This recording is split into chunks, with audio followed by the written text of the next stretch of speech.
It's finally here. The eviction ban is ending. Hey everybody, Scott Walters. Welcome to the channel. If you're new, I want to thank you for coming. If you're returning, I want to thank you for your continued support. As a California licensed real estate agent in a red-hot, euphoric Southern California market, I've been living in the Wild West. It has been complete buyer herd mentality, drink the real estate punch at its highest levels.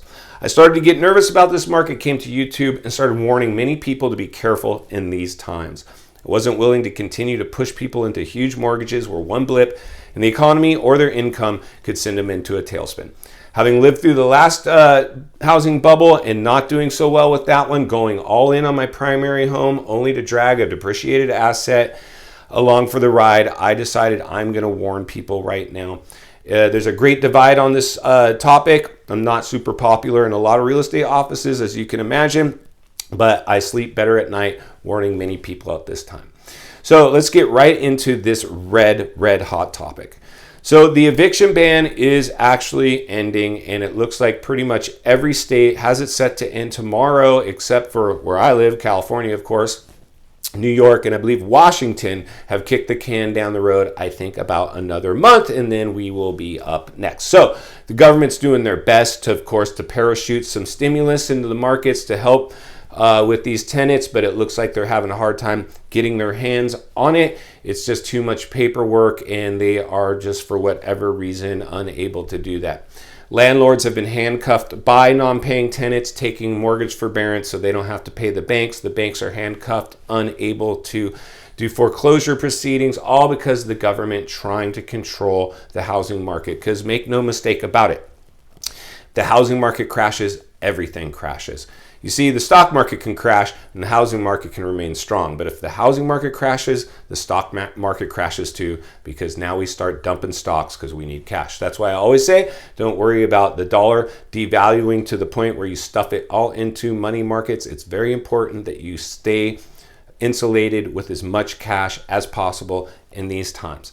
Like I said, that's what I've done. I'm not recession proof, but I'm recession insulated, and I'm not rushing out taking lavish vacations quite yet. I am remaining on the sidelines till the dust settles.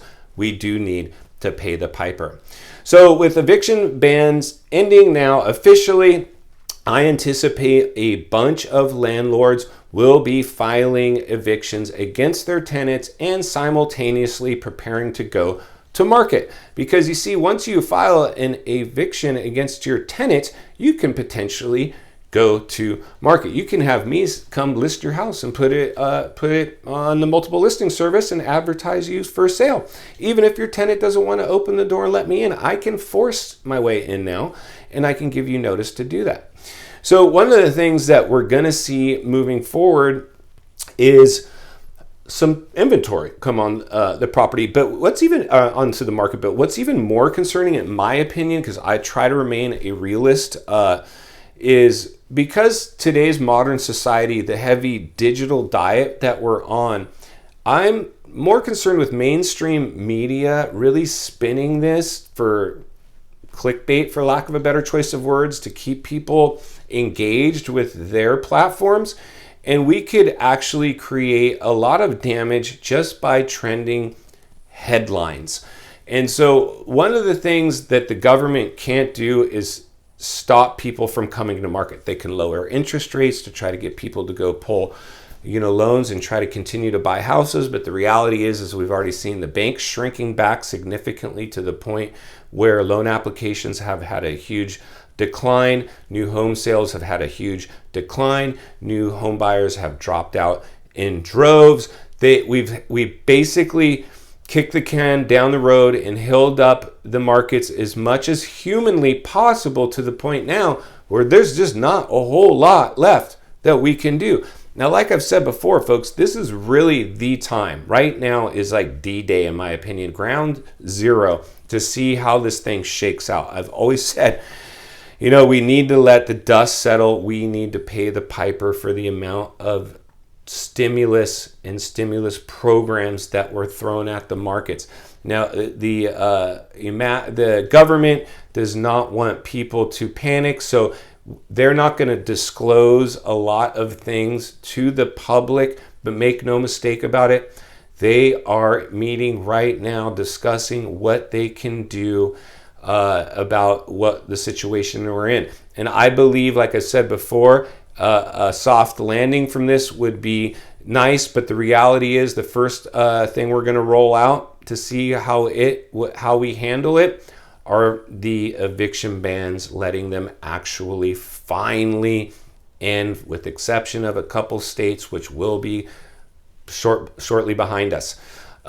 So these next weeks, month, should be really significant to see how many headlines it grabs, the exact fallout, because my anticipation is landlords will start filing their evictions and moving forward with eviction proceedings. There'll be a little bit of stimulus money to see if we can get landlords to agree to let tenants get paid up, but the reality is all that money allocated for those programs haven't been accessed, so it might be too little, too late. Most landlords are probably of the mindset, I want them out, I want to get to market, I want to cash out while the market's still strong.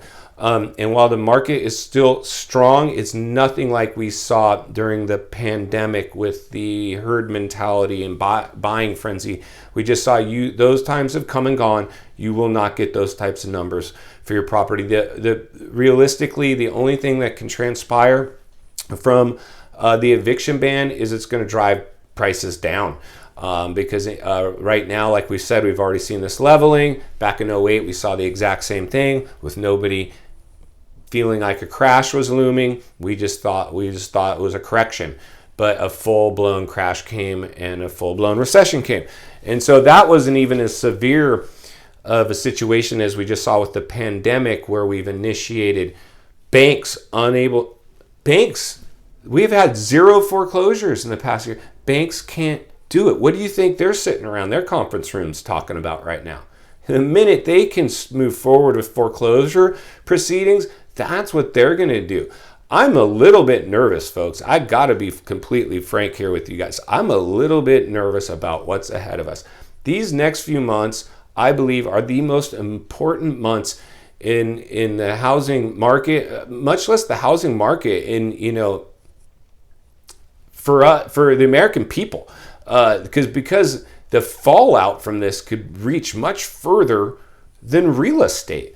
So I really think we have to remain realists. It's kind of shocking to me as I drive down the streets and I'm just back in traffic like, nothing ever happened.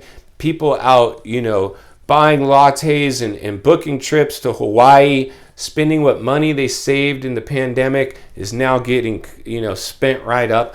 I am not doing that yet. I'm getting out, I'm having fun, I'm hitting some restaurants, but I'm certainly not booking any lavish vacations or buying any big ticket items quite yet. I am going to let eviction bans end and mortgage forbearance and foreclosure bans end and see how the market responds before I get back out there and start spending my money. And even then I won't spend my money in that fashion, because I want to wait and see if I can scoop up some investment property. Like I've said before, as a real estate guy, real estate has changed my life. A great life today, owe much of it to real estate, and it wasn't by owning my primary home, it was by owning other people's homes or warehouse or office space, whatever I can get my hands on.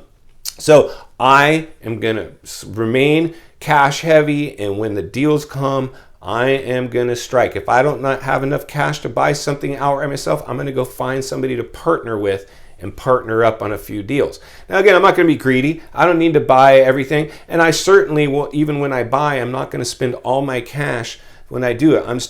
I'm always going to insulate myself with cash, because listen, folks, this is just too heavy, too big stuff.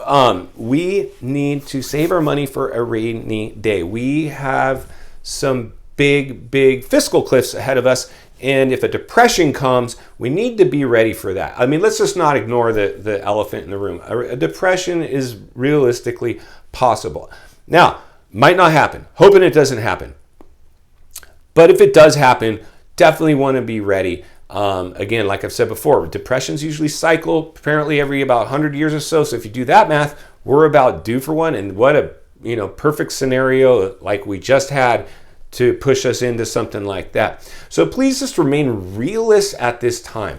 Don't get the cart in front of the horse quite yet. Proceed with caution, be very level-headed, goal-oriented, earn your wealth mentality. This government handout has really kind of given us this entitlement, like, oh, you know, we're going to be okay. We cannot rely on the government to be able to take care of us. They took care of us in what they perceived as this, or which was a health scare. But the reality is that now us, the American public, will have to pay for the money we just produced out of thin air.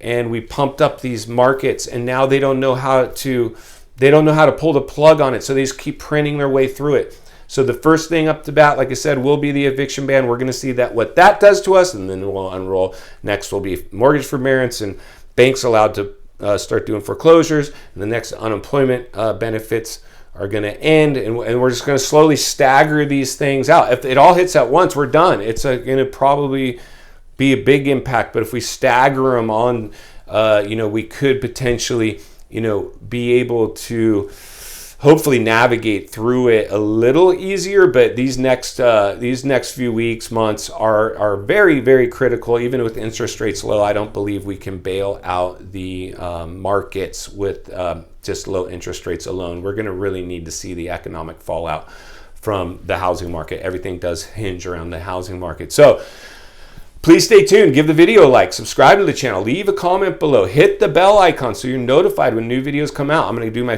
best to heat map this whole situation, keep my thumb on the pulse of what I'm doing as an active real estate agent, and give you up-to-date, front lines reports on, what I'm seeing out there. And then we're going to go ahead and position ourselves, hopefully, to strike. Like I said, in order for me to become wealthy, I have to make other people wealthy. And that's really my goal here. I want to create wealthy people that are level-headed, goal-oriented. So hope that helps a little bit. Go out and make it count today, and we will see you on the next video.